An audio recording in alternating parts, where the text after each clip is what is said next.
The mathematician that shocks me the most of everyone that I've studied, even above physicists, above Einstein, above Hilbert, above Grothendieck, above Terry Tao even, is Ramanujan.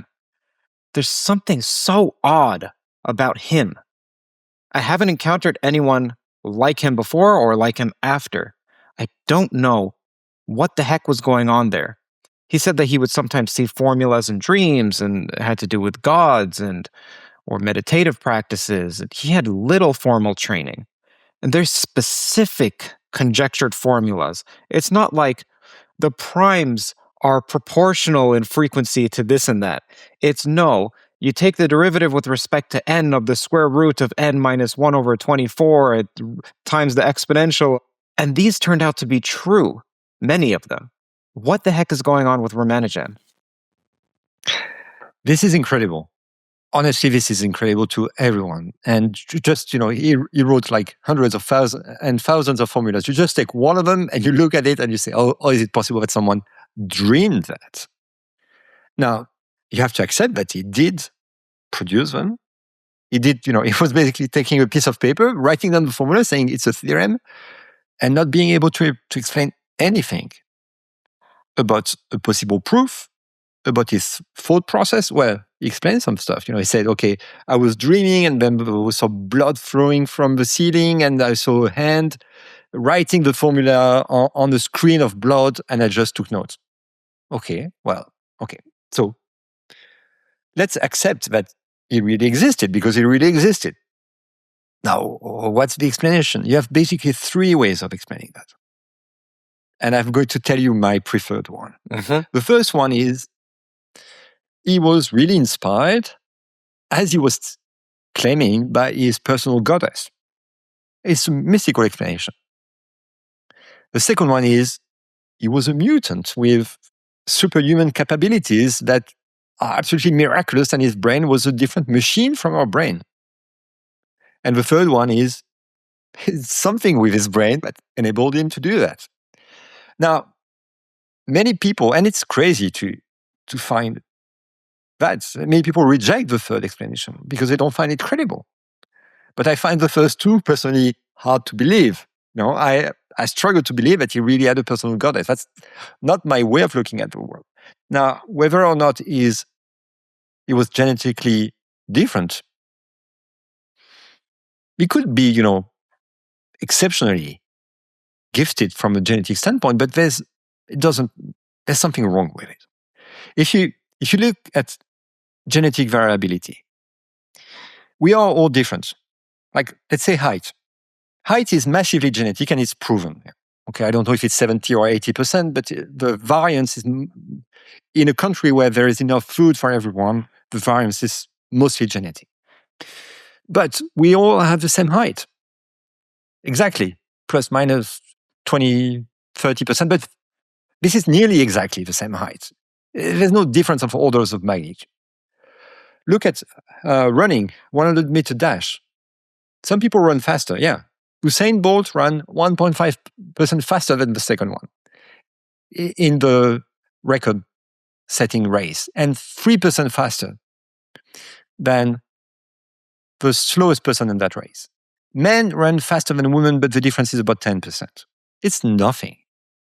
And when you look at Ramanujan, it looks like it's 1 million times better in terms of mathematical intuition than a regular mathematician. It's incommensurable. And the very nature of that points to something that is not genetic. You usually don't get that much variability within a given species. It's not like that.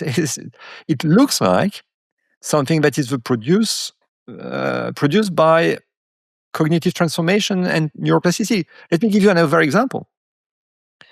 Playing the violin. I don't know if you play the violin, but I don't. If I take one, I will be incapable of doing anything with it. And if I know that if I train for 2 hours a day for the next 10 years, I would still be basically incapable of playing the violin.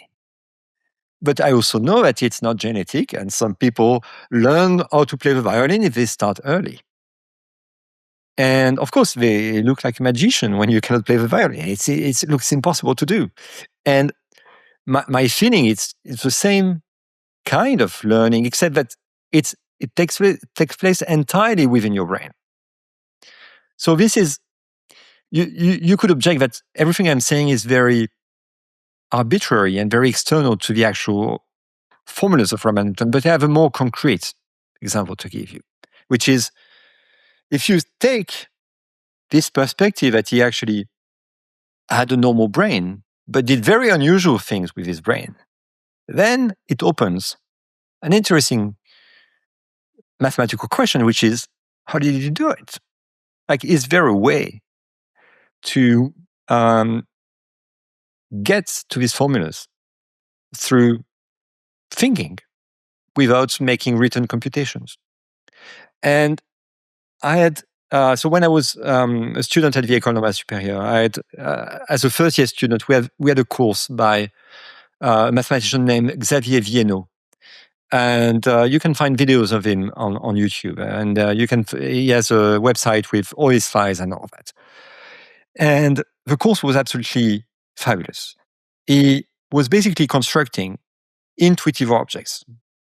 Things like, dominoes, examinos, trees, forests, stacks, things, kind of combinatorial objects that you can play with. And he was explaining how to create a dictionary between certain constructions made with those very concrete, very intuitive objects and increasingly complex algebraic formulas. So this field is called enumerative combinatorics, but he was pushing it to the limit. And it was a full semester course, very dense, but at the end, we actually proved one formula by Ramanujan using completely visual objects.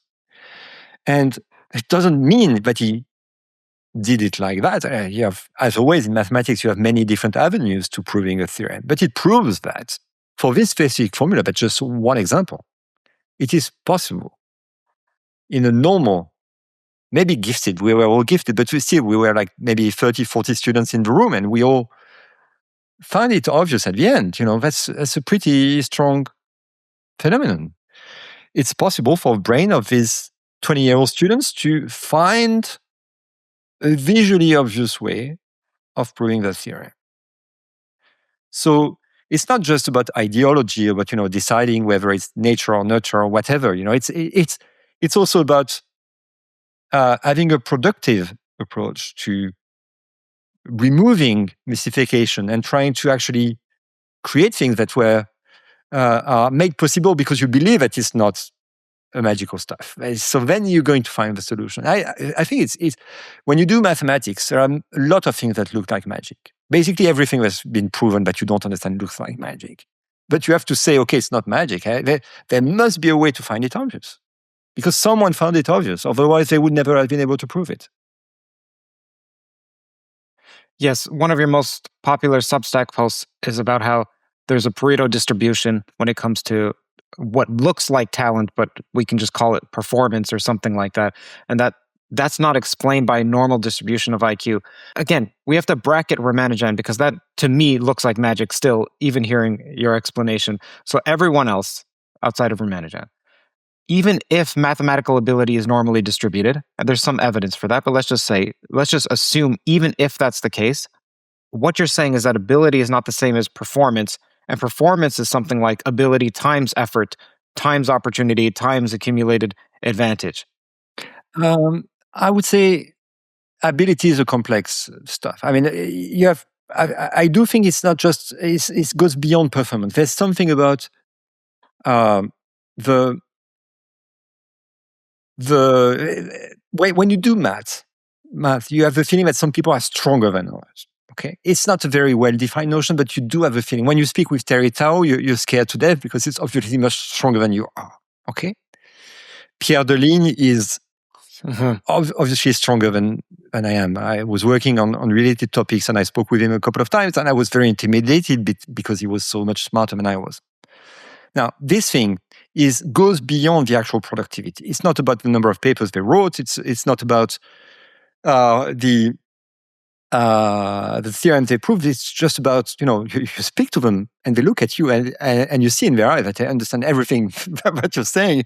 And then they're going to reply something to you that is exactly what you've been trying to find for the past 6 months and you could not find. And they just replied to you on the fly. This is mind-blowing.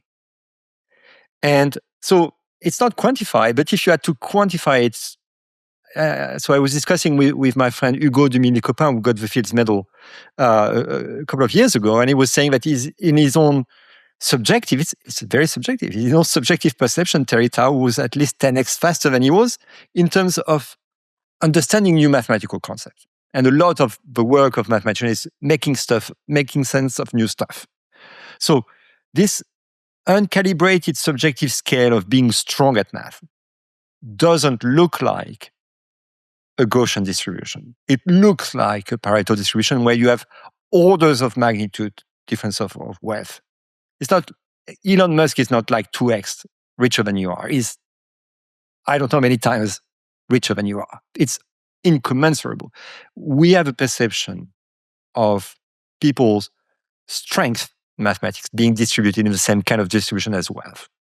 Now, that does not negate the fact that there is some genetic inequality between people that by default should be expected to be Gaussian. And it's one of the inputs to that, for sure. And there are many algorithms that can start from a Gaussian input and turn a Pareto distribution, but they tend to be noisy. And noise is the important thing. And now this is related to, of course, the experience of progress in mathematics, where it really feels like it's a capitalization process, where you stack abstractions on top of abstractions. And it's not just about doing it on paper, it's about doing it in your head, about using your prior abstraction as a scaffold to create new intuitions. So you build intuitions on top of intuitions. And when you do that over a sustained period of time, I'm talking about the practice of doing that, several hours a day, basically every day. Some people work on maybe not every day, but most days for 10, 20, 30, 40 years of your life. And what is the effect of doing that on your brain? Well, this looks like a capitalization process. And what's important in a capitalization process is that it's not fully deterministic. Because there are so many things, maybe you will have ups and downs in your life, maybe, and so on and so forth. So there's an interesting good news for everyone here, is for the very same reason why the gap is massive, it means for the same reason it means that you can make stellar progress. It's like with wealth, of course. Maybe you're poor, but if you find a better job and maybe start to manage your finance a bit better, you're not going to be absolutely wealthy, but you're going to run, go to a safer place in terms of your personal wealth. There's something like that about mathematics. You cannot become Terry Tao or Ramanujan if you decide today you cannot work so hard that you will get there. I don't believe that. But still, you can become maybe 10x or 100x or maybe 1000x better than you are.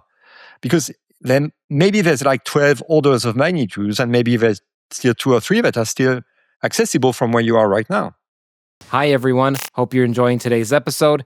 If you're hungry for deeper dives into physics, AI, consciousness, philosophy, along with my personal reflections, you'll find it all on my Substack. Subscribers get first access to new episodes, new posts as well, behind-the-scenes insights, and the chance to be a part of a thriving community of like-minded pilgrimers. By joining, you'll directly be supporting my work and helping keep these conversations at the cutting edge. So click the link on screen here, hit subscribe, and let's keep pushing the boundaries of knowledge together. Thank you and enjoy the show. Just so you know, if you're listening, it's CurtJaimungal.org, CurtJaimungal.org.